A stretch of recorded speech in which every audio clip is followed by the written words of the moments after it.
자, 우리 함께 인사할까요? 할렐루야. 길건사님 목소리가 제일 크네요. 우리 한 번 더 힘차게 할렐루야.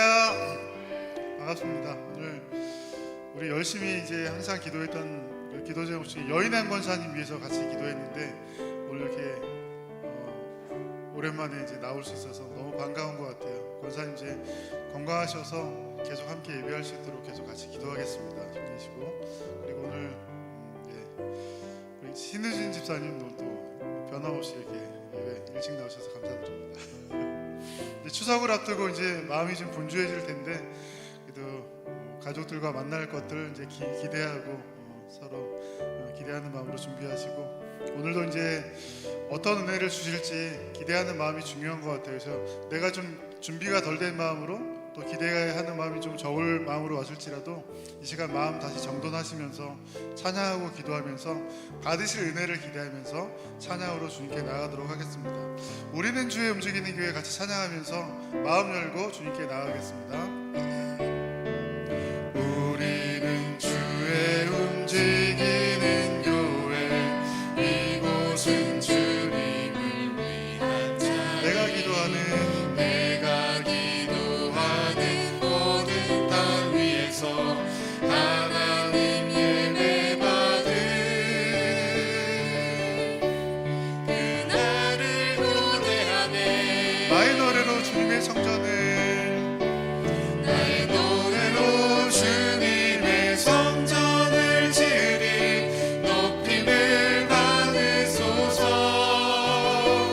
이스라엘의 찬송 증거하신 주님을 거룩하시립니다.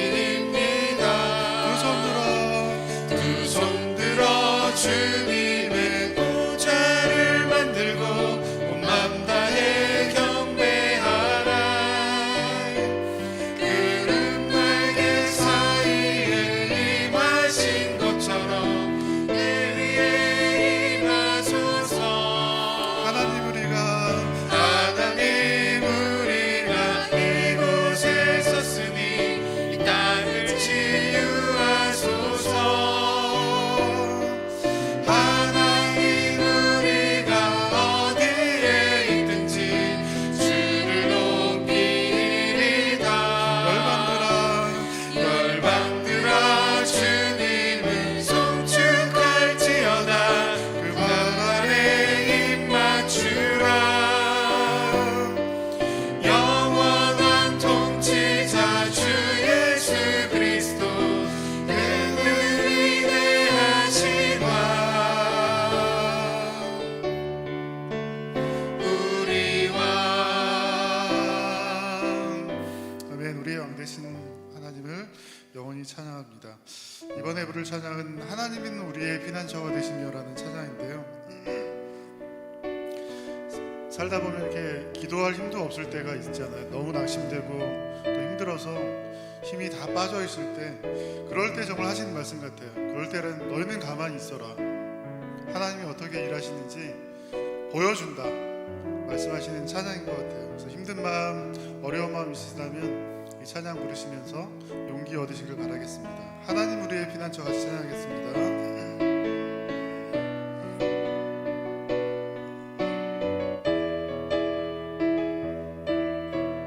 하나님 우리의 피난처가 되시며, 하나님은 우리의 피난처가 되시며,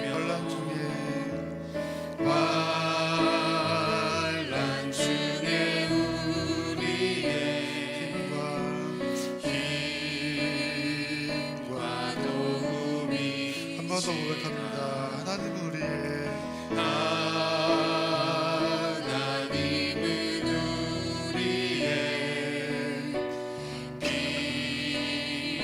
피난처가 되시며, 환난 중에 우리의 힘과 도움이시라. 아멘. 너희는 가만히 있어.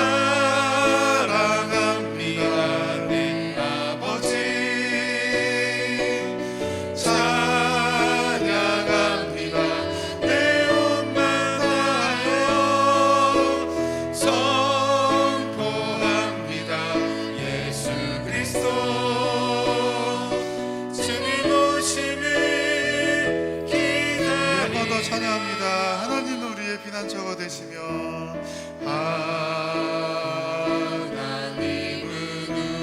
우리의 피난처가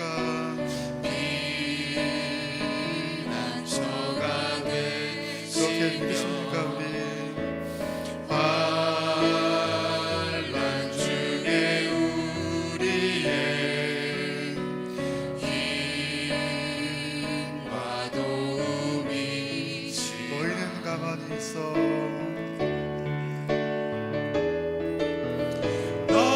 너희는 가만히 있어.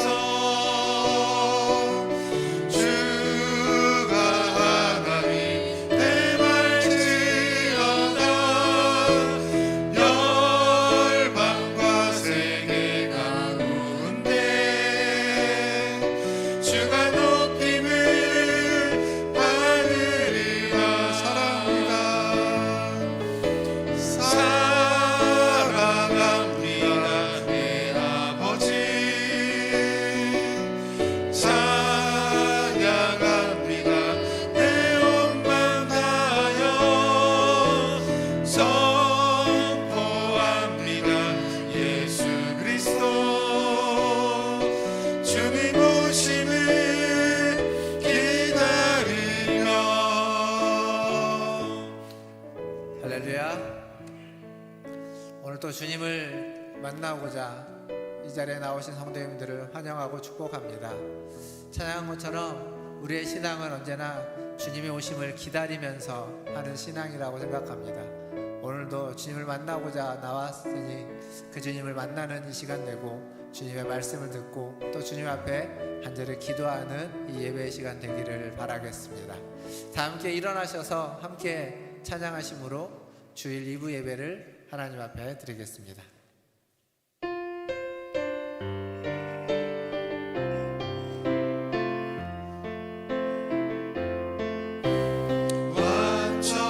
완전하신 나의 주 의의 길로 날 인도하소서. 행하신 모든 일 주님의 영광 다 경배합니다. 예배합니다. 찬양합니다. 주님만 날 다스리소서. 예배합니다. 찬양합니다. 주님 홀로 높이 받으소서. 여호와의 말씀은 정직하며 그가 행하시는 일은 다 진실하시도다. 아멘. 하나님의 선하심과 인자하심을 의지하여 주님 앞에 나아갑니다. 우리를 받아 주시옵소서. 우리의 마음과 뜻과 정성을 다하여 하나님을 예배하오니 우리의 예배를 받아 주시옵소서. 이 예배 가운데 임재하여 주시고 우리에게 주님의 진실하신 말씀을, 주님의 선하신 뜻을 알려주시고 깨닫게 하여 주시며 그 말씀을 따라 살아갈 수 있는 은혜와 힘과 용기를 허락하여 주옵소서. 예배 시종을 주님께 의탁하며 예수님의 이름으로 기도하옵나이다. 아멘. 우리 다 함께 교독문 17번 시편 29편을 함께 교독하겠습니다. 너희 권능 있는 자들아 영광과 능력을 여호와께 돌리고 돌릴지어다.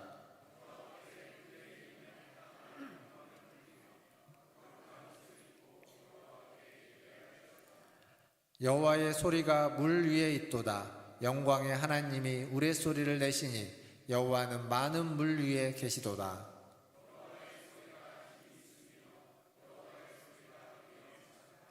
여호와의 소리가 백향목을 꺾으시며 여호와께서 레바논 백향목을 꺾어 부수시도다.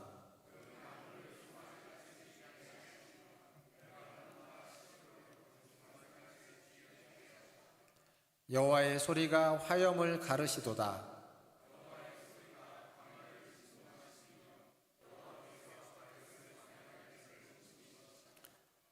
여호와의 소리가 암사슴을 낙태하게 하시고 삼림을 맑게 벗기시니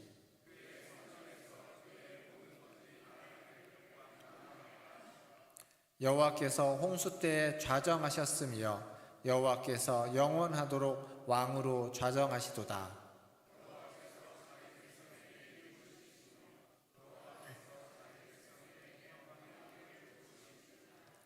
아멘. 사도신경으로 신앙을 고백합니다.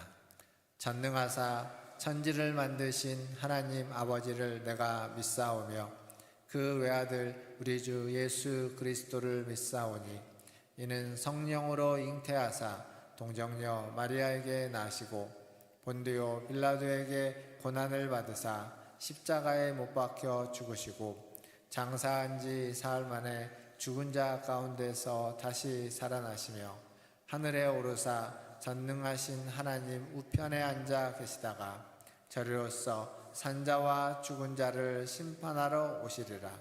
성령을 믿사오며 거룩한 공회와 성도가 서로 교통하는 것과 죄를 사하여 주시는 것과 몸이 다시 사는 것과 영원히 사는 것을 믿사옵나이다. 아멘. 다 함께 앉으셔서 찬양하신 후에 이희철 장로님 기도해 주시겠습니다.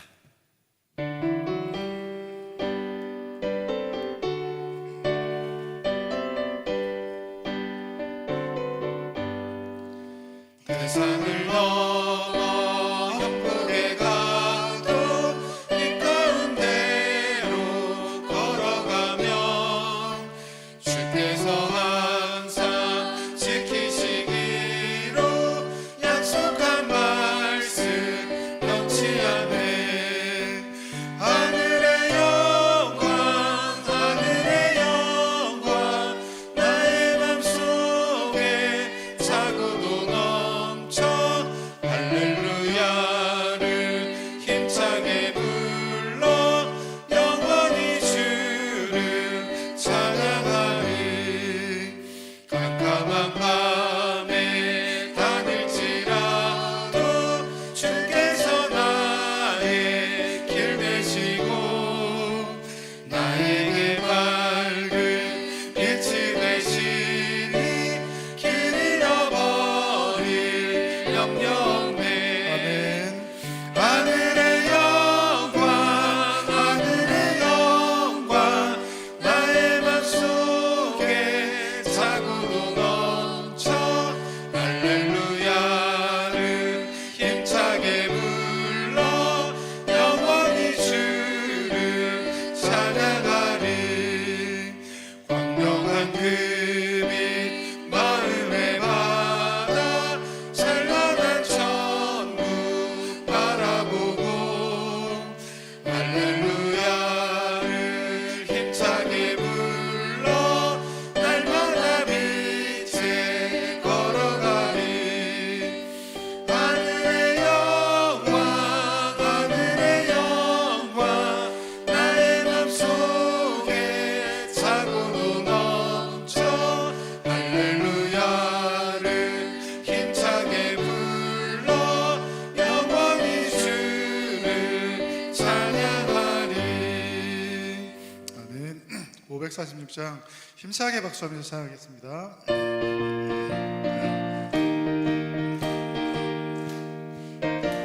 주님 약속하신 말씀 위에서 주님 약속하신 말씀 위에서 영원토록 주를 찬송하리라.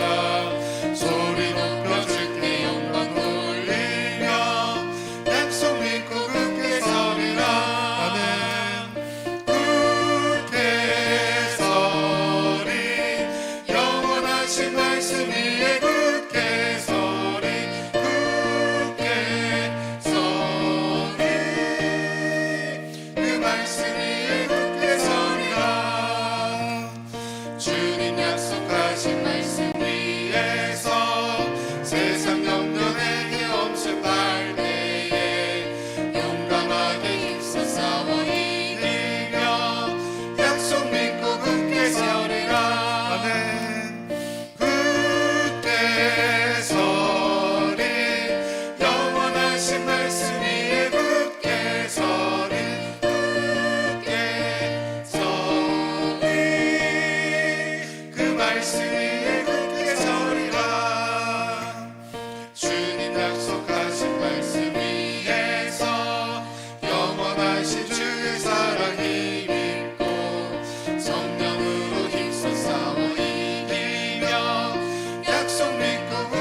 서리라 굳게 서리 영원하신 말씀 위에 굳게 서리 굳게 서리 그 말씀 위에 굳게 서리라 주님 약속하신 말씀 위에서 성령 인도하는 대로 행하며 주님 품에 항상 안식 얻으며 약속 믿고 굳게 서리라 아멘.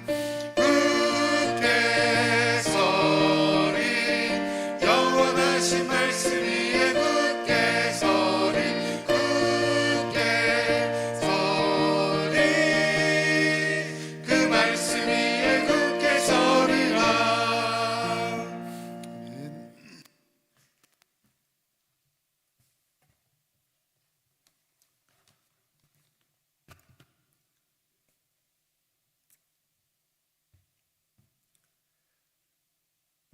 찬양과 경배를 받으시기에 합당하신 여호와 하나님 아버지, 가을이 깊어가는 9월 마지막 주일을 맞아 그동안 더에 지쳤던 우리의 몸과 마음을 위로해 주시고 신선한 공기와 부드러운 햇살로 새로운 활기를 얻을 수 있는 새로운 계절을 주신 하나님께 감사를 드립니다. 시원한 공기를 맞으며 하나님 전으로 인도하여 주신 하나님께 감사와 영광을 올려드립니다. 지난날 우리의 편협하고 이기적 생각으로 세상을 살아왔던 잘못된 일들을 이 시간 하나님 앞에 고백하오니 저희 죄를 용서하여 주시옵소서.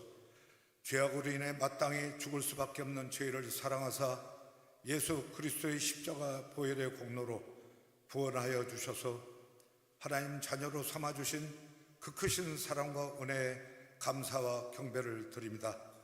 은총의 하나님, 교회 안에 다양한 지체들을 세워주심 감사를 드립니다. 우리가 서로 하나님을 닮은 지체를 이루고 각양받은 은사를 따라 하나님 전에 교회를 섬기게 하심 감사를 드립니다. 우리에게 서로 배려하고 존중하며 주 안에 하나됨을 감사드리며 선한 마음, 새로운 영으로 교회의 한 모퉁이를 담당하게 하옵소서. 우리 문화촌 제일교회가 이 지역사에서 좋은 교회, 선한 성도로서 하나님의 이름을 높이 올려드릴 수 있기를 간절히 바라며 소원합니다. 치유의 하나님, 은혜의 말씀으로 사람들을 감동시키셔서 변화시키셨던 그리스도 예수님을 닮아 우리 입술을 정하게 하셔서 저희 입술을 통해 그리스도의 말씀을 전하는 도구로 사용하여 주시옵소서. 상처로 아픈 이들을 향한 따뜻한 위로와 격려가 우리를 통해 흘러나와 다시금 회복되어지고 좌절에 빠져있는 사람들에게 희망과 용기를 불어 넣어지기를 소원합니다. 저희의 연약함을 아시는 하나님, 인간의 능력은 하나님의 전능하심 앞에 너무도 나약한 존재임을 깨닫습니다. 작은 일에도 낙담하고 쓰러지며 작은 비바람에도 일어날 힘이 쉽게 세어버리고 맙니다. 이겨낼 굳은 믿음을 주시옵소서. 사랑의 하나님, 연로하신 교회 어르신들 위로하시고 굽은 허리와 휜 무릎에 축복하여 주시옵소서. 노년의 쓸쓸함 속에 자녀들이 부모님을 사랑하고 존경함으로 그 마음에 위로받게 하옵소서. 어르신들의 삶의 지혜와 믿음의 생활을 모든 젊은이들이 본받을 수 있게 하옵소서. 저희 여러 가지 삶의 무게로 어려움을 겪을 때 하나님 외면하지 마시옵고 입 벌려 간구하는 그 기도 외면하지 마시고 들어 응답하여 주시옵소서. 교회 안에 자라는 어린 주일학교 학생들을 축복하여 주시옵소서. 의로운 길을 걷게 하옵시고 믿음 안에서 좋은 선생님, 좋은 친구를 만나게 하옵시고 그들과 더불어 사회와 세계 속에 하나님의 좋은 자녀로 성장하게 축복하여 주시옵소서. 그들을 가르치는 주일학교 교사들에게도 축복하여 주셔서 가는 길마다 하나님 함께하여 주시옵소서. 예배를 위하여 여러 모양으로 헌신하는 복음사자들 귀한 손길을 기억하시고 넘치는 축복을 부어 주시옵소서. 오늘도 강단에서 목사님 말씀을 선포하실 때 그 말씀을 듣는 자가 다 깨닫게 하시고 그 능력의 말씀에 모두의 심령이 뜨겁게 변화되게 하옵소서. 또한 은혜의 말씀이 메마른 심령을 적시는 은혜의 담비가 되게 하여 주시옵소서. 정성껏 드려지는 이 예배를 하나님 홀로 영광 받아 주기를 원하며 사랑이 많으신 예수 그리스도 이름으로 기도했습니다.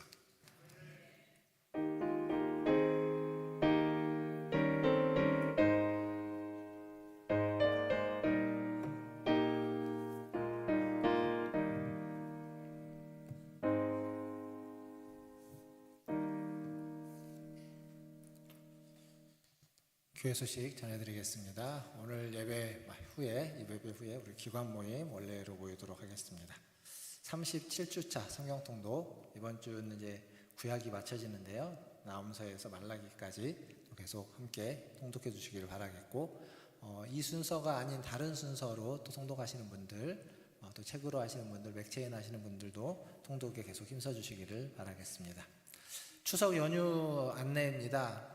이번 주간의 예배는 그대로 진행이 되고요. 돌아오는 주일날 10월 5일날 추석 때는 오전 예배만 있겠습니다. 돌아오는 주일날은 오전 예배밖에 없다라는 거 기억해 주시고, 그 주간의 주중 예배도 좀 쉬도록 하겠습니다. 그래서 이번 주간에는 금요기도회까지 정상적으로 있고요. 다음 주에는 주중 예배는 없고 주일 예배는 1부, 2부 예배만 드리도록 하겠습니다.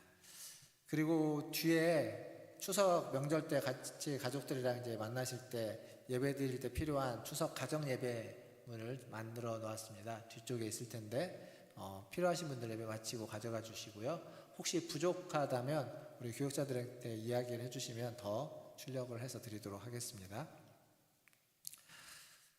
정기재직회, 우리 다음 주가 이제 추석이 있어서 한 주 뒤에 10월 12일 날 정기재직회로 모이도록 하겠습니다. 2배부에 정기재직회가 있습니다. 그리고 주보에 좀 빠졌는데요. 교우동정 2가지가 있습니다. 우리 신현수 전도사님이 이제 휴가입니다. 오늘 왜 안 보이신가 할 텐데, 이번 주 이제 여름 사역 다 끝내고 휴가를 갔습니다. 그리고 지난주에 우리 등록해 주신 성도님 있습니다. 몇 주 저희랑 같이 예배를 드렸는데, 그리고 지난주에 등록을 해줬습니다. 예전에 오래전에 저희 교회를 다녔다고 하는데 다시 등록해서 함께 신앙생활을 하려고 합니다. 홍성미 성도님 이쪽에 계신데 잠깐만 자리에서 한 번만 일어나 주시겠습니까? 예, 환영합니다. 감사합니다. 자리에 앉으시고요. 그리고 이제 저희가 일부 예배 때 기도가 안수집사님들 기도하시는데, 이제 여러 가지 이유로 안수집사님들이 좀 이렇게 기도 순서가 몇 분이 안 돼서 빨리 돌아와서 우리 장로님들이 한 달에 한 번씩 일부 예배 기도를 이제 10월 달부터 하기로 했습니다. 그래서 주보 보시면 다음 주 기도가 우리 1부와 2부가 다 최한필 장로님 기도이신데, 뭐 계속 장로님들이 하는 게 아니라 우리 안수일사님들 기도하는데 너무 순번이 빨리 돌아오니까 장로님들이 한 달에 한 번씩 같이 이렇게 돌아가면서 함께 기도 순서를 섬겨주기로 했습니다. 주 보시면서 좀 의아해 하실 것 같아서 안내의 말씀을 드립니다. 예, 이상입니다. 하나님 말씀 보겠습니다. 오늘 우리에게 주신 하나님 말씀 에베소서 2장 4절에서 6절까지 말씀입니다. 에베소서 2장 4절에서 6절까지 세 절인데요. 같이 한번 읽어보도록 하겠습니다. 4절입니다. 긍휼이 풍성하신 하나님이 우리를 사랑하신 그 큰 사랑을 인하여 허물로 죽은 우리를 그리스도와 함께 살리셨고, 너희는 은혜로 구원을 받은 것이라. 또 함께 일으키사 그리스도 예수 안에서 함께 하늘에 앉히시니. 아멘. 우리 옆에 계신 분들, 앞뒤에 계신 분들 보시면서 인사하겠습니다. 사랑합니다. 축복합니다. 사랑합니다. 혹시 여러분 그리스 로마 신화라고 들어보셨습니까? 내용은 잘 몰라도 우리가 뭐 이름이나 그런 것들을 들어봤을 텐데 이게 이제 서양의 대표적인 신화입니다. 인간의 모습을 한 여러 신들이 등장을 하고 그 신들 사이에서 이제 얽히고 설킨 이야기들이 있습니다. 이 신화는 인간 세상과 굉장히 닮은 신들의 세상을 보여주고 신들의 세상을 통하여서 어떤 질서를 잡고 규칙을 정하고 그리고 사회의 안녕을 추구하는 것이 신화의 목적입니다. 더 나아가서는 그 신화 속에 있는 그 신들을 통하여서 우리가 이해할 수 없는 어떤 자연 현상을 이해하는 것까지도 신화는 목표로 삼고 있다고 합니다. 그러니까 신화라는 게 그냥 아무런 뜬금없이 생겨난 것이 아니라 그 사회의 그 문화 속에서 사회의 질서를 유지하고 그리고 사회가 더 안전하고 또 평화롭게 하기 위해서 또 사회에서 자연에서 나타나는 현상을 이해하기 위해서 신화를 만들었다라고 보면 됩니다. 서양의 신화가 있다면 우리나라의 신화, 대표적인 신화가 뭐가 있을까요? 단군 신화 있죠. 단군 신화. 단군 신화의 주인공은 누굽니까? 예, 안 나오나요? 아까 1부 때는 곰하고 바로 나왔는데요. 예. 우리가 너무 잘 아는 얘기인데 단군 신화는 이제 우리나라 고조선의 건국 신화죠. 우리가 잘 많이 들었던 옛날에 이제 곰과 호랑이가 쑥과 마늘을 먹고 이제 사람이 되어야 되는데 호랑이는 중간에 뛰쳐나가고 곰은 끝까지 견뎌서 사람이 되었다. 그 사람이 웅녀이고 그 웅녀가 환웅과 결혼을 해서 아이를 낳았는데 그게 단군이고 그 단군이 고조선을 세웠다. 이런 이제 신화입니다. 이 외에도 우리나라의 나라가 건국된 건국 신화들을 보면 뭐 알에서 태어난 임금도 있고요. 뭐 여러 가지 신화적인 이야기들이 있습니다. 다음 주가 이제 추석이죠. 추석인데 추석을 비롯해서 우리나라의 여러 절기들에도 이런 신화적인 요소들이 많이 섞여 있습니다. 절기의 어떤 풍습들, 어떤 놀이 같은 것들이 유래를 찾다 보면 약간 신화적인 요소들이 거기에 결부되어 있기도 합니다. 근데 어쨌거나 그렇긴 한데 요즘 애들은 단군 신화를 잘 알까요? 단군 신화를 배우나요? 우리 애들 초등학교 다니는 걸 기억해보면 단군 신화 같은 이런 것들을 배우는 우리도 언제 배웠는지 잘 기억은 안 나는데 그런 게 별로 없는 것 같습니다. 요즘은 신화하고는 조금 멀리 떨어져 있는 시대가 아닌가 싶습니다. 뭐 예를 들어서 이런 거죠. 산타클로스. 크리스마스의 산타클로스는 약간 신화 같은 존재인데 산타클로스가 크리스마스 이브에 머리맡에 선물을 주고 간다라는 걸 애들이 몇 살까지 믿을까요? 그런 걸 연구한 사람도 있어요. 그런 걸 조사해서 연구한 사람이 있는데 조사와 연구에 의하면 아이가 한 7살, 8살 때까지 그러니까 그때쯤 그걸 안 믿는다고 합니다. 그러니까 그 전까지 믿는 거죠. 그리고 저 산에 요정이 살고 있다. 숲속에 요정이 살고 있고 그 요정이 뭐 나무와 물과 이런 풀과 꽃들을 키우고 자라고 동물들을 이렇게 잘 돌본다. 이런 얘기를 믿는 애들이 요즘은 별로 없어 보입니다. 어쩌면 이런 게 다 신화적인 요소들인데 약간 상상력들인데 요즘은 그게 별로 그렇게 힘이 없는 것 같아요. 사실 어떤 의미에서 신화는 사실이 아니죠. 상상력의 산물입니다. 그래서 자연스럽게 그 신화들이 이제 시간이 지나면서 커가면서 믿지 않아지고 사라져가고 그런 것들이 없어져 가는 것이 어쩌면 자연스러워 보이기도 합니다. 뭐 4차 산업혁명, AI가 하는 이 시대에는 신화 같은 것들은 다 그냥 허상에 불과하다라고 얘기되어질 겁니다. 그런데 아까 제가 앞에서 신화의 목표가 사회적인 질서 유지와 사회적인 안녕, 어떤 평화를 위해서라면 이 신화가 사라져 가면서 어쩌면 우리 사회의 질서도 좀 사라지고 사회가 더 불안해지는 안전하지 못하고 평화롭지 못한 사회가 되어가는 건 아닐까라는 생각이 듭니다. 그런데 세상은 언제나 어떤 한 자리가 비면 그 빈자리를 그대로 비워놓지 않습니다. 다른 게 채워지게 되어져 있습니다. 그러니까 신화가 사라져버리면 원래 신화가 그 역할을 해야만 하는 그 자리를 무엇인가 다른 게 차고 들어오는 거죠. 그것도 어쩌면 현대적인 신화입니다. 우리가 살고 있는 이 현대 사회에서 신화라는 이름을 붙일 만한 게 몇 가지 있는데 그 중에 뭐가 있냐면 성공신화. 그러니까 우리가 살고 있는 세상에서는 성공이 하나의 신화적인 역할을 대신합니다. 그게 질서고 기준이고 그게 안녕입니다. 행복이라고 하는 신화, 나의 행복, 이게 모든 것에 우선되는 기준이고 질서가 됩니다. 그리고서 나아가서는 무엇인가 이렇게 소비해가는 것, 내가 쓰는 것이 모든 것의 기준입니다. 그게 힘이고 권위가 되기도 하는 거죠.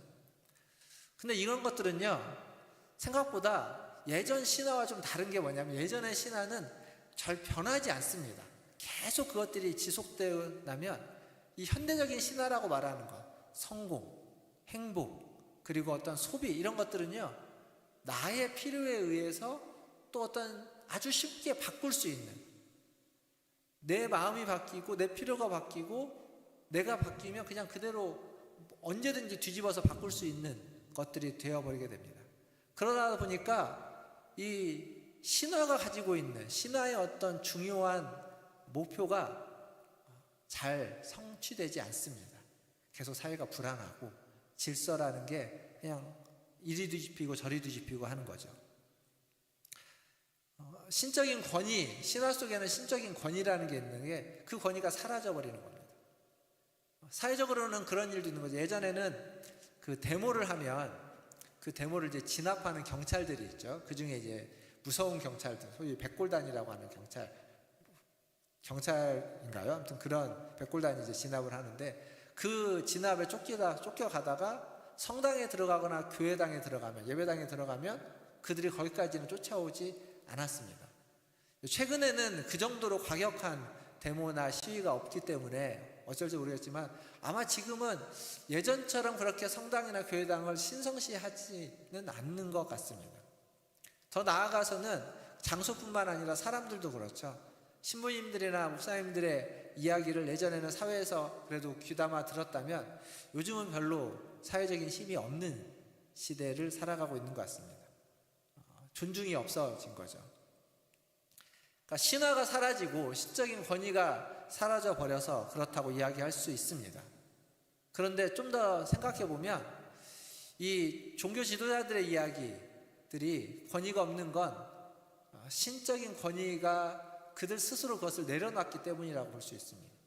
무슨 얘기냐면 지도자들의 이야기가 사회에 귀감이 되고 사회를 바른 길로 이끌어가고 사회에 부족한 것들을 채워가는 이야기면 좋은데 그렇지 않고 사회적인 질서를 해쳐가는 자신들의 기득권과 이익을 위하는 이야기를 신의 이름으로, 하나님의 이름으로 또 신의 교리와 기독교 교리를 사용해서 이야기를 하다 보니까 세상은 보는 거죠. 그걸 보면서 저게 우리랑 똑같구나. 신의 이름으로 하기는 하지만 우리가 얘기하는 것과 별반 다르지 않구나 라고 하면서 그 말을 하고 있는 지도자들, 그리고 더 나아가서는 그 종교까지도 그렇게 높이 보지 못하는 그러한 상황에 처해 있는 겁니다. 그래서 이제 그런 얘기가 아니라 정말 중요한 얘기, 하나님의 창조에 대해서, 하나님의 사랑과 이 세상을 위한 하나님의 구원에 대한 이야기를 해도, 정말 필요한 이야기를 해도 그것까지도 다 도매금으로 사람들의 귀에 들려지지 않게 되는 겁니다. 오로지 자신들의 이익, 자신들의 성공, 자신들의 행복만을 위한 세상이 되어가고, 그래서 세상은 더욱 냉랭해져 가고 탐욕적인 세상으로 변해가는 것, 그게 지금 우리가 살고 있는 21세기의 세상이고 대한민국이라고 생각이 됩니다. 하지만 지금 여기에 나와 있는 저와 여러분, 우리는 그러한 세상 속에서 신을 믿는, 하나님을 믿는 사람들입니다. 우리의 믿음은 하나님의 권위에 기반을 두고 그 질서를 가지고 하나님을 믿기 위해서 이 자리에 나왔고 예배를 드립니다. 그래서 성경이 이야기하고 있는 성경의 말씀, 하나님의 권위로 우리에게 주어져 있는 하나님의 말씀인 성경을 듣고 거기에 있는 메시지를 통하여서 우리가 어떻게 이 세상을 살아가야만 하는지를 알려고, 깨우치려고, 배우고자 이 자리에 나왔다는 겁니다. 그건 하나님에게 권위를 부여하고 그 권위, 그 뜻에 따르겠다라고 하는 우리의 고백이고 우리의 믿음이고 우리의 신앙이기도 한 겁니다. 근데 그 성경, 우리가 믿고 따르고자 하는 성경에 보면, 성경의 첫 번째 책이 창세기죠. 창세기에 보면 앞부분에 하나님이 천지를 창조하고 사람을 만들죠. 아담과 하와를 만듭니다. 그리고 그 둘을 에덴 동산이라는 곳에 머무르게 합니다. 근데 그 에덴 동산에서 우리가 너무도 잘 아는 선악을 알게 하는 나무의 열매를 하와와 아담이 먹고 난 뒤에 하나님이 그들을 앞에 나타납니다. 하나님이 동산을 거닐다가 아담이 없는 것을 보고 아담에게 묻죠. 아담아, 내가 어디 있느냐? 그러자 아담이 어떻게 해야 됩니까? 창세기 3장 10절에 가보면 내가 동산을 거니는 하나님의 소리를 듣고 내가 벗었으므로 두려워서 숨었나이다. 이렇게 이야기합니다. 이 얘기는 잘 보면 하나님이요, 아담이 어디 있는지 압니다. 왜냐하면 그 에덴 동산에 하나님이 종종 왔고 그 종종 거닐면서 아담을 그곳에서 만났고 아담과 여러 번 이야기를 나누고 했던 것 같습니다. 그래서 그곳에 갔는데 그곳을 지나가는데 아담이 없는 겁니다. 그러니까 찾는 거죠. 아담아 어디 있느냐? 아담도 압니다. 하나님이 와서 동산을 거니는 소리가 들리는 거죠. 그런데 그 선악과라고 하는 열매를 먹고 나니까 그 하나님의 그 소리가, 하나님의 그 다가오심이 무서운 겁니다. 두려운 겁니다. 그래서 자기가 원래 있었던 자리, 자기의 원래 자리를 떠나서 도망친 거죠. 숨은 겁니다. 아담이 범죄하지 않았다면, 그 열매를 먹지 않았다면 아마 아담은 혹시 그 자리에 없을지라도 하나님이 어딨냐고 물어보면 바로 그 앞으로 와서 하나님을 만났을 겁니다. 그러나 범죄한 아담은 하나님을 만날 수가 없습니다. 자신의 원래 있어야 되는 자리를 도망쳐 가는 거죠. 버리고 숨는 겁니다. 결국 그래서 에덴이라고 하는 그들이 살 수 있는 그곳에서 쫓겨나게 되는 겁니다. 원래 자기들의 보금자리 같은 그 동산에서 쫓겨나서 다시는 그곳으로 갈 수 없는 그러한 아담과 하와가 되고 마는 거죠. 로마서 5장 17절에 보면 이런 말씀이 있습니다. 한 사람의 범죄로 말미암아 사망이 그 한 사람을 통하여 왕노릇하였다. 왕노릇하게 됐다는 겁니다. 아담의 범죄로 말미암아서 사망이 아담에게만 왕노릇한 것이 아니라 모든 사람에게 왕노릇하는 세상이 되었다라는 겁니다. 하지만 우리가 믿는 믿음은, 우리가 가지고 있는 신앙을 갖고 이 자리에 왔을 때 그 신앙이라는 것은 거기서 끝나는 게 아니죠. 또 다른 한 사람인 예수 그리스도로 말미암아 우리는 빼앗긴 자리를 다시 되찾는 겁니다. 갈 수 없었던 그곳, 죄로 말미암아서 갈 수 없었던 그곳을 다시 가게 되는 거죠. 예수 그리스도로 말미암아 두려워서 숨지 않고 다시 하나님 앞에, 하나님의 부르심 앞에 나설 수 있는 자가 된 겁니다. 그래서 만약 지금 하나님이 이곳에 오셔서 아담처럼 아담아 내가 어디 있느냐, 누구야 내가 어디 있느냐, 인간아 내가 어디 있느냐 이렇게 묻는다면 우리는 대답할 수 있습니다. 하나님 여기 있습니다. 하나님 제가 주님 앞에, 당신 앞에 있습니다. 하나님 제가 주님의 보좌 앞에 있습니다. 지성수 앞에, 성수 앞에 주님 제가 와 있습니다. 아니면 가겠습니다. 잠시만 기다리십시오. 내가 갑니다. 얼마든지 그렇게 이야기할 수 있습니다. 로마서 5장 1절과 2절에 보면 이런 말씀이 있습니다. 같이 한번 읽어보겠습니다. 로마서 5장 1절과 2절입니다. 시작. 그러므로 우리가 믿음으로 의롭다 하심을 받았으니 우리 주 예수 그리스도로 말미암아 하나님과 화평을 누리자. 또한 그로 말미암아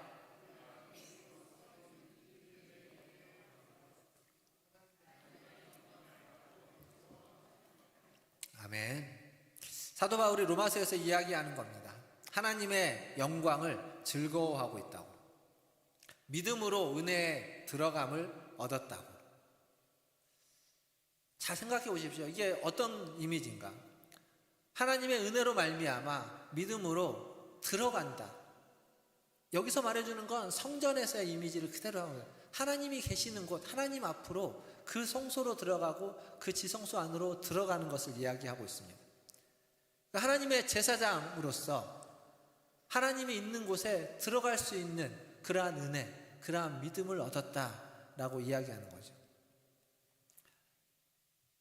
그런데 하나님이 우리를 제사장으로 부르고 하나님 앞으로 부르는 것은 그곳에서 하나님을 만나고 하나님의 은혜를 받고 하나님의 영광을 누리도록 하기 위함입니다. 그런데 거기까지가 끝은 아닙니다. 우리가 지난 수개월간 성전에 대한 성막에 대한 이야기를 하면서 그 예전에 레위기 말씀을 같이 하면서 드렸던 대제사장이 1년에 한 번이지만 백성의 죄를 사함받기 위하여 보좌 앞으로 들어갔을 때 보좌 앞에 들어가서 백성의 죄를 사하는 의식을 치르고 난 뒤에 거기서 끝이 아닙니다. 나와서 백성들에게 하나님의 용서를 선포하고, 그러나 말로 선포하는 걸로 끝나지 않고 아사셀이라고 하는 양 한 마리를 데려다가 그 양을 멀리 밖으로 보냅니다. 그리고 그 양이 다시 돌아오지 못하는 것을 통해서 백성들에게 말로 이미 선포를 했지만 하나님의 용서가, 하나님의 죄사함이 실제하는 것임을, 사실임을, 하나님은 그렇게 우리의 죄를 사해 주셨음을 경험케 하는 거죠. 보여주는 일입니다. 그러니까 하나님의 영광을 맛보고 하나님의 영광을 경험한 자는 하나님의 영광을 경험한 것으로 끝나는 것이 아니라 그 하나님의 영광을 그 경험한 자리에서 나와서 경험하지 못한 자들에게, 다른 사람들에게 보여주고 드러내주고 말해줘야만 하는 책무가 있다는 겁니다. 그게 왕같은 제사장으로서 우리에게 주어져 있는 역할이고 직무라는 거죠. 물론 먼저는 하나님의 영광을 봐야 됩니다. 먼저는 하나님의 영광을 누리고 하나님을 만나고 하나님의 은혜를 경험하는 것이 먼저일 겁니다. 그러나 그것으로 우리의 신앙은 끝나는 것이 아니라 그 본 은혜를, 그 받은 은혜를, 그 본 영광을, 그 하나님의 그 아름다움을 세상에서 가족들에게, 또 이웃들에게, 직장에서 일터에 있는 사람들에게 그것을 보여주고 드러내주고 그 아름다움을 나타낼 수 있어야 한다는 겁니다. 그게 우리가 왕같은 제사장으로 부름받은 이유이다라는 것을 꼭 기억하시기를 주님의 이름으로 축원드립니다. 그리고 사도 바울은 더 나아가서 그리스도인으로서 있어야만 하는 곳, 그리스도인의 자리가 무엇인지를 또 설명해 주고 있습니다. 오늘 우리가 읽었던 본문은 에베소서 2장 4절부터인데 2장 앞에 1절부터 3절까지를 한번 같이 보도록 하겠습니다. 에베소서 2장 1절에서 3절까지 말씀 같이 읽겠습니다. 그는 허물과 죄로 죽었던 너희를 살리셨도다. 그때 너희는 그 가운데에서 행하여 이 세상 풍조를 따르고 공중의 권세 잡은 자를 따랐으니 곧 지금 불순종의 아들들 가운데에서 역사하는 영이라. 전에 우리도 다 그 가운데에서 우리 육체의 욕심을 따라 지내며 육체와 마음에 원하는 것을 하여 다른 이들과 같이 본질상 진노의 자녀이었더니. 아멘. 자, 이게 본질상 진노의 자녀다. 우리는 본질상 진노의 자녀로서 이미 허물과 죄로 말미암아 죽었다라고 이야기합니다. 그러니까 세상의 풍조를 따르고 공중권세 잡은 자를 따르고 우리의 욕심을 따르는 우리는 이미 사실은 죽은 자라는 겁니다. 죽었음에도 불구하고 죽은지 모르고 그걸 따라가고 있고, 그래서 결국 진노의 자녀로 전락할 수밖에 없는 자다. 본질상 진노의 자녀이고 육체의 욕심을 따르고 공중권세 잡은 자를 따르고 세상 풍조를 따랐다라고 하면 그러지 라고 하는데, 이걸 실제적인 우리의 삶에서의 경험으로 표현으로 바꿔보면 그걸 따른다는 건 우리의 가정이 깨지고 사람들과 갈등이 생기고 분쟁이 생기고 다툼이 생기고 서로 싸우고 상처 주고 상처받고 하는 이러한 일들이 발생하고 있다는 겁니다. 우리가 살아가면서 경험하는 일들이겠죠. 그 얘기는 뭐냐면 그게 우리가 본질상 진노의 자녀라는 것을 증명해주고 있는 겁니다. 그게 우리가 허물과 죄로 죽은 자라고 하는 것을 말해주고 있는 일입니다. 그리고 그렇게 살아가는 것은 죄의 종, 죄의 노예로 살아가는 것이다 라고 사도 바울은 이야기해주고 있습니다. 그런데 거기까지가 끝이 아닌 겁니다. 거기까지가 끝이면 절망적이죠. 끝난 거니까요. 그러나 말씀은 3절로 끝이 아니라 오늘 본문 4절로 이어지고 있습니다. 4절, 긍휼에 풍성하신 하나님이 우리를 사랑하신 그 큰 사랑, 하나님의 그 큰 사랑으로 인해서 5절, 허물과 죄로 죽은 우리를 그리스도와 함께 살리셨다. 그러니까 은혜로 구원을 받았다라는 말이다. 그리고 6절, 또 함께 일으키사, 함께 살리셨고, 그리고 또 함께 일으키사 그리스도 예수 안에서 함께 하늘에 앉히셨다. 세 가지를 말해주고 있는 거죠. 그리스도와 함께 허물과 죄로 죽은 너희를 살리셨고, 그리고 너희를 일으키셨고, 그리고 너희를 함께 그리스도와 함께 하늘에 앉히셨다. 바울의 이야기죠. 허물과 죄로 죽은 너희를 살리셨다. 누가복음 15장에 가면 예수님이 잃어버린 둘째 아들, 잃었다가 다시 찾은 둘째 아들의 비유를 이야기합니다. 우리가 일명 탕자의 비유라고 하는 비유. 거기에서 그 아들이 돌아옵니다. 허랑방탕하게 지내다가 회개하고 돌아와요. 아버지가 그를 맞이하죠. 그래서 잔치를 벌입니다. 집을 나가지 않았던 첫째 아들이 일을 하고 돌아옵니다. 집안에서 잔치 소리가 들려서 하인을 불러서 무슨 일이냐고 묻습니다. 집을 나갔던 당신의 동생이 돌아왔다라는 소식을 듣고 그 첫째 형은 어떻게 하죠? 잔치에 들어가지 않습니다. 첫째 아들이 잔치에 들어오지 않자 그 아버지가 잔치에서 나와서 첫째 아들에게 갑니다. 그래서 들어오라고 하죠. 그러니까 이제 첫째 아들이 뭐 여러 가지 이야기를 합니다.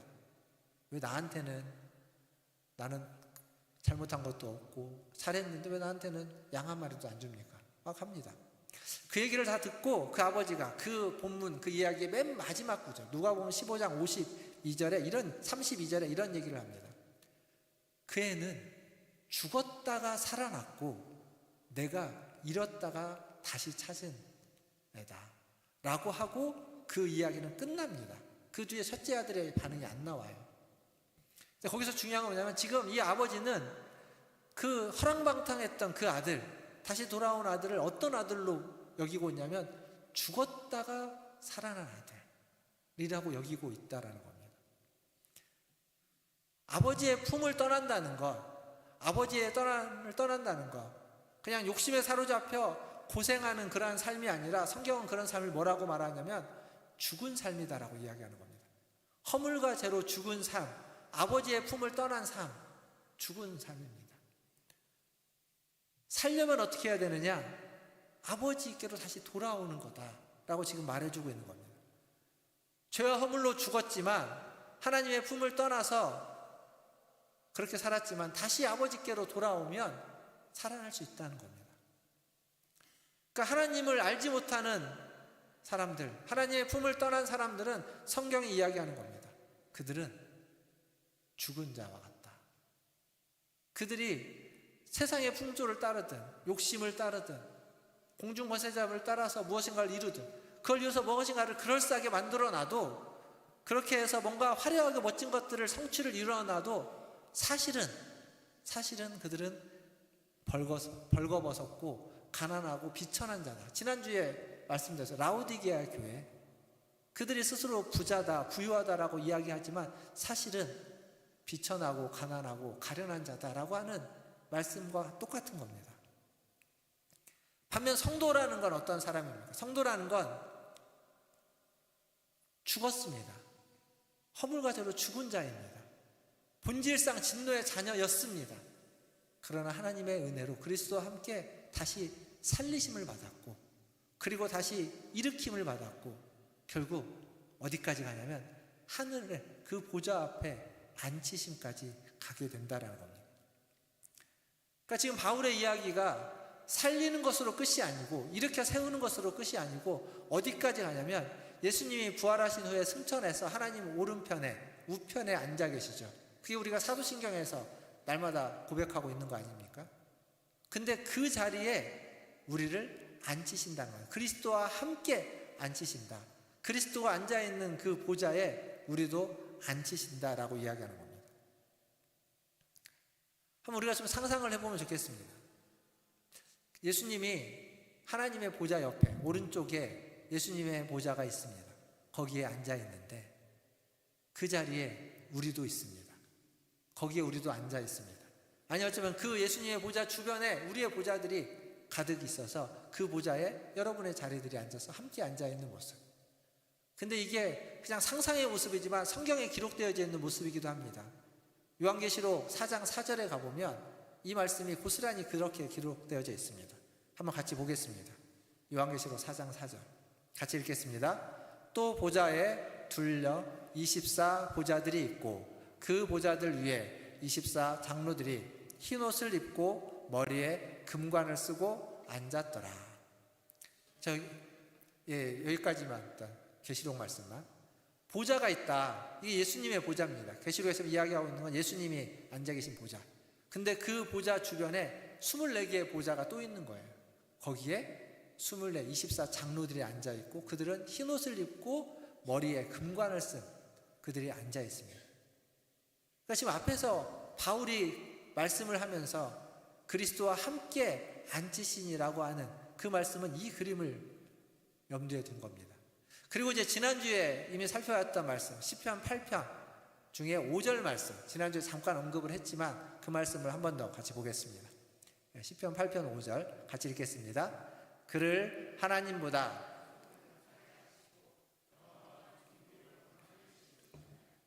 아멘. 사람을 하나님보다는 조금 못하게 하셨습니다. 그러면서 뭘 했냐면 영화와 종기로 관을 씌웠다. 제가 지난주에 뭐라고 말씀드렸냐면 영화와 종기로 관을 씌웠다라는 건 왕에게 왕관을 씌운다는 상징적인, 은유적인 그리고 수거적인 표현이다. 그렇게 말씀드렸습니다. 지금 계시록 4장 4절도 뭐라고 되어 있냐면 24 장로들이 흰옷을 입고 머리에 금관을 쓰고 있고 지금 시편 8편은 사람에게 대한 이야기인데 머리에 영광과 종기로 관을 씌웠다. 즉 성도라는 것은요 하나님의 품으로 다시 돌아온 자는 관을 쓰고 있는 자인 겁니다. 하늘 보좌에 그리스도와 함께 앉는 우리는 관을 쓰고 있는, 근데 이 관이 어떤 관이냐? 왕관이라는 겁니다. 왕에게 쓰여지는 관. 그래서 우리는 왕으로 부름받아서 그 자리에 앉은 자다라는 거죠. 전에는 본질상 진노의 자녀였습니다. 죄의 종이었습니다. 그러나 하나님의 품으로 다시 돌아오면 이제는 그리스도 안에서 머리에 금관, 관을, 왕관을 쓰고 왕의 자리에 앉아서 왕 노릇하는 자가 되었다. 그게 성도이고 그게 우리의 신분이고 우리의 지위이면서 우리에게 주어진 위상이라는 사실입니다. 사랑하는 성도 여러분, 우리가 얼마나 귀한 자인지 우리가 어떤 자리에 앉아 있는지를 잊지 마시기를 주님의 이름으로 축원드립니다. 말씀을 마무리하면서 그 주일학교에 요즘은 이 노래를 부르는 걸 거의 들어본 적이 없는데 예전에 주일학교에서는 이 노래를 많이 불렀습니다. 유치부나 초등부도 뭐 저학년 유치부 때 그게 뭐냐면 제목이 나는 왕자다. 나는 왕자다. 들어보셨습니까? 같이 한번 불러볼까요? 왕왕왕왕 나는 왕자다. 하나님 나라의 나는 왕자다. 내가 비록 어릴지라도 나는 왕 나는 왕 나는 왕자다. 이게 2절이 있습니다. 2절은 어떻게 시작하죠? 공공공공 나는 공주다. 여기까지만 하겠습니다. 참 평등해요. 왕자 한번 했으니까 공주도 한번 해주는 겁니다. 이게 지금 뭘 얘기를 하고 있습니까? 아무리 어려도 왕자라는 겁니다. 왕자는 누굽니까? 왕이 될 사람입니다. 왕. 그러니까 어리지만 왕이라는 거예요. 우리가 아직 하늘에 올라간 게 아닙니다. 우리는 분명 이 땅에 살고 있습니다. 신앙생활을 통해서 이제 종살이에서 벗어나긴 했지만 이 신앙생활의 여정은 어쩌면 우리가 왕으로서 살아가기 위한 것을 배우는 시간들입니다. 그러니까 왕 노릇을 배우는 시간이라고 할 수 있습니다. 그러나 우리는 아직 왕이 아니에요. 그리고 왕 노릇을 해본 적이 없잖아요. 왕 게임을 해봤을지 몰라도 왕 노릇은 해본 적이 없습니다. 그럼 배워야 되는 겁니다. 배워야 돼요. 신앙생활은 그걸 배우는 시간들입니다. 근데 배우려면, 해본 적이 없고 알지 못하는 걸 배우려면 필요한 게 있습니다. 그게 뭐냐면 상상력이라는 겁니다. 상상력이라는 걸 앞에 제가 서론에서 했던 얘기를 가지고 와서 좀 설명을 해보면, 신화는 상상력을 통해서 만들어진 거라고 했죠. 그럼 신화라는 게 필요한 겁니다.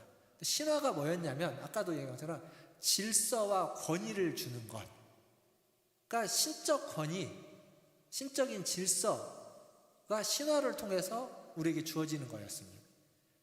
쉽게 얘기하면, 제가 이제 어렵게 막 갖고 와서 설명하겠지만 간단히 이야기하면, 우리에게 필요한 것, 왕의 노릇, 왕으로서 살아가는 것, 그것을 배울 때는 우리에게는 하나님의 신적인 권위에 대한 그러한 믿음과 신뢰가 절대적으로 필요하다는 겁니다.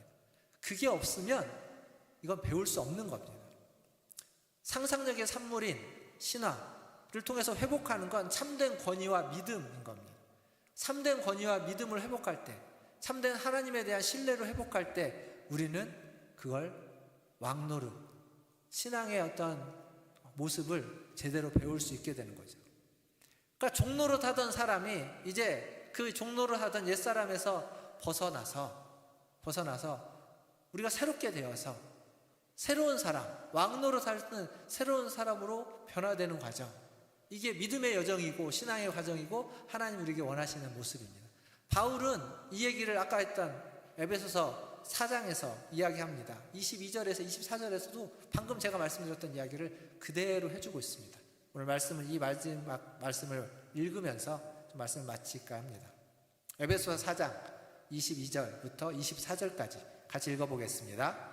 너희는 유혹의 욕심을 따라 썩어져가는 구습을 따르는 옛사람을 벗어버리고 오직 너희의 심령이 새롭게 되어 하나님을 따라 의와 진리의 거룩함으로 지으심을 받은 새 사람을 입으라. 아멘. 옛사람, 허물과 죄로 죽었던 옛사람은 다 벗어버리고 심령이 새롭게 되어서 하나님을 따라 왕노릇하는 거룩한 새 사람을 입으라 라고 이야기하고 있습니다. 이게 하나님 우리를 하나님의 형상으로 지으시고 온 만물을 다스리라고 하는 하나님의 뜻의 이유입니다. 잊지 마십시오.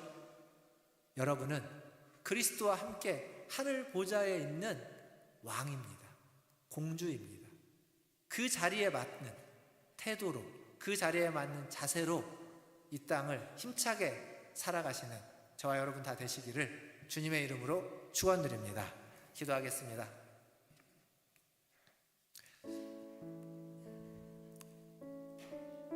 옛날 아이들이 불렀던 복음성가긴 하지만 우리는 왕자이고 공주입니다. 아무리 어려도 왕자와 공주입니다. 어린아이처럼 굴는 것이 아니라 왕자와 공주처럼 굴어야 되는 겁니다. 그러한 자세와 태도, 아이이기 때문에 아이만의 표현이 있겠지만 이 땅에 살고 있기 때문에 연약한 인간이기 때문에 허물이 있고 넘어질 때가 있고 실수할 때가 있고 범죄할 때가 있지만 그럼에도 불구하고 우리는 하나님의 성도이고 하나님의 백성이며 하나님의 보좌 우편에 보좌가 있는 왕입니다. 그걸 기억하시고 그러한 자세, 그러한 태도를 가지고 오늘도 살아가기를 바랍니다. 그래서 하나님께 우리 기도할 때 하나님 나의 옛사람을 벗어버리게 하여 주시옵소서. 종노릇하던 그 옛 죄와 허물들을 다 벗어버리게 하여 주시옵소서. 그리고 나의 심령이 새로워지게 하여 주시고 이제 하나님을 따르며 그리스도를 따라 그리스도와 함께 보좌에 앉는 자로서 거룩한 새 사람이 되게 하여 주시고 그러한 자세와 태도를 가지고 이 땅에서 하나님의 백성으로 하나님의 성도로 살아갈 수 있도록 도와주시고 힘을 주시고 용기를 주시옵소서. 같이 함께 기도하며 나아가겠습니다. 기도합니다. 하나님, 오늘 또 이 시간 주님 앞에 나아갑니다. 주님, 우리를 받아 주시옵소서. 우리가 하나님을 찾고 하나님을 부르며 하나님의 은혜를 구합니다. 하나님, 오늘도 주님을 만나고자 나와서 주님의 말씀을 듣습니다. 하나님, 이 말씀을 통하여서 우리가 쓰임을 얻게 하여 주시옵소서. 하나님, 이 말씀을 우리에게 기억되게 하여 주시옵소서. 우리를 하나님 그리스도 안에서 살리시고 우리를 일으키시고 우리를 세우셔서 아버지 하늘에 앉히시는 그 하나님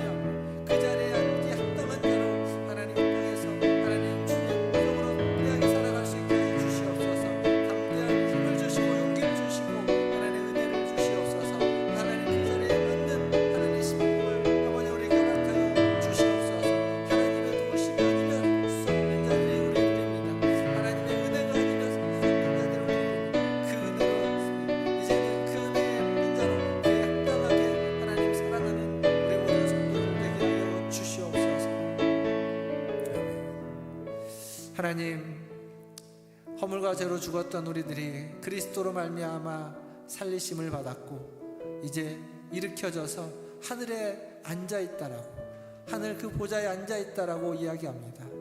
비록 아직은 하나님 온전히 그 자리에 가 있는 것은 아니지만, 비록 아직은 이 땅에, 이 세상에, 이 허물 많고 어두운 세상 가운데 하나님 발을 딛고 살아가고 있지만, 우리는 저 하늘에 있는 그 보좌에 앉아있는 왕과 같은 존재라는 사실을 잊지 않게 하여 주시옵소서. 그것이 성도이고 그것이 하나님의 백성이라는 사실을 기억하면서 하나님, 이 어두운 세상을 살아갈 때 하나님 성도로서, 하나님의 백성으로서 담대하게, 당당하게 하나님 바른 자세와 태도로 어두운 세상에 빛을 비추면서 살아가는 우리 모든 성도들 되게 하여 주시옵소서. 하나님, 그렇게 하나님 왕의 자세와 태도로 살아가도록 우리에게 은혜를 주시고 때를 따라 돕는 손길을 허락하여 주시고 하나님 용기를 주시고 믿음을 더하여 주셔서 하나님, 하나님과 힘차게 동행하며 살아가는 우리 모든 성도들 되게 하여 주시옵소서. 감사하며 예수님의 이름으로 기도하옵나이다. 아멘. 예, 우리 중창단 찬양 읽겠습니다.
아멘. 감사합니다.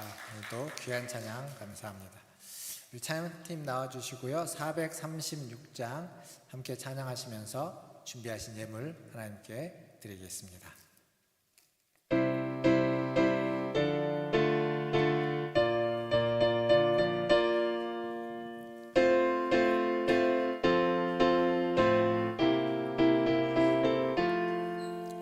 나의 주님의 새 생명 얻은 몸 옛 것은 지나고 새 사람이로다 그 생명 내 맘에 강같이 흐르고 그 사랑 내게서 해같이 빛난다 영생을 누리며 주 안에 살리라 오늘도 내일도 주 함께 살리라 주 안에 감추인 새 생명 얻으니 예전에 줬던 것 이제는 값없다 하늘의 은혜와 영광을 맛보니 찬송과 기도로 주 함께 살리라 나는 영생을 누리며 주 안에 살리라 오늘도 내일도 주 함께 살리라 산천도 조목도 새 것이 되었고 죄인도 원수도 친구로 변한다 새 생명 얻은 자 영생을 누리니 주님을 모시며 새 아들이로다 영생을 누리며 주 안에 살리라 오늘도 내일도 함께 일어나서 4절 찬양합니다. 주 따라가는 길 험하고 멀어도 찬송을 부르며 뒤따라가리라 나 주를 모시고 영원히 살리라 날마다 섬기며 주 함께 살리라 영생을 누리며 주 안에 살리라 오늘도 내일도 주 함께 살리라 아멘. 기도하겠습니다. 우리의 옛것은 이제 지나고 주님의 은혜로 새 사람이 되었습니다. 주님 감사합니다. 오늘도 그 주님의 은혜에 감사하여 주님 앞에 나와 마음과 뜻과 정성을 다하여 주님을 예배합니다. 우리의 예배를 받아 주시옵소서. 이 예배 자리에 나올 때 빈손으로 오지 않고 주신 물질 중 일부를 구별하여 주님께 드렸습니다. 이 물질이 쓰이는 곳에 하나님의 영광이 나타나게 하시고 하나님의 뜻이 나타나게 하시고 하나님의 나라가 세워지게 하여 주시옵소서. 그리고 하나님 이 물질을 드린 우리 성도들의 아버지 하나님 매일매일의 삶과 하나님 그들의 마음과 하나님 그들의 필요를 아시오니 그들의 삶의 필요들을 채워주시고 하나님 그 마음의 필요를 채워주시고 하나님 그들이 주님 앞에 아뢰며 기도하며 소원하는 것들 주님이 그들의 마음 가운데 두시며 기도케 하셨던 것들이 하나님께 상달되어져서 응답되어지는 은혜와 복을 누리게 하여 주시옵소서. 하나님과 항상 동행하게 하시고 매 순간순간마다 하나님의 뜻을 이루어가게 하여 주시고 무엇보다도 하늘의 보좌가 있는 하늘에 그 왕자가 있는 자로 이 땅을 하나님의 백성으로 하나님의 자녀로 하나님의 왕과 공주와 아들과 딸로 살아가는 하나님 우리 모든 성도들 되게 하여 주시옵소서.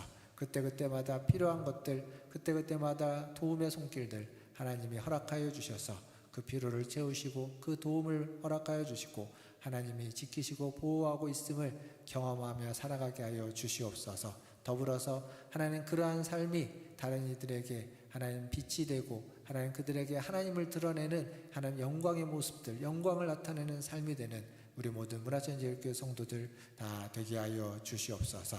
오늘도 우리와 함께 하신 주님께 감사와 찬송과 영광을 올려드리고 우리 성도들의 필요를 따라 도와주시는 하나님의 은혜에 감사하며 우리 구주 예수님의 이름으로 기도하옵나이다.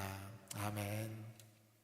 지금은 우리를 위하여 십자가에 달려 돌아가신 구주 예수 그리스도의 은혜와 우리를 사랑하셔서 독생자를 땅에 보내주신 아버지 하나님의 크신 사랑하심과 우리와 날마다 함께 하시는 성령 하나님의 위로교통 충만 내주하심이 오늘 주님 앞에 나와 주님을 예배하며 하늘에 보좌가 있는 자로 왕으로 공주로 하나님의 백성으로 성도로 그답게 살아가기를 다짐하는 고개 숙인 문화천지교회와 모든 성도들 위해 그들의 자녀손들과 직장과 일터와 하나님이 부르신 그 자리 위에 그리고 주의 복음을 들고 주의 복음을 전하는 선교사님들과 사역자들 위해 재난과 고난과 환난과 역경 속에 있는 모든 주의 백성들 위해와 이 나라와 이 민족과 저 북녘 땅 위에 이제로부터 영원토록 함께 있을지어다.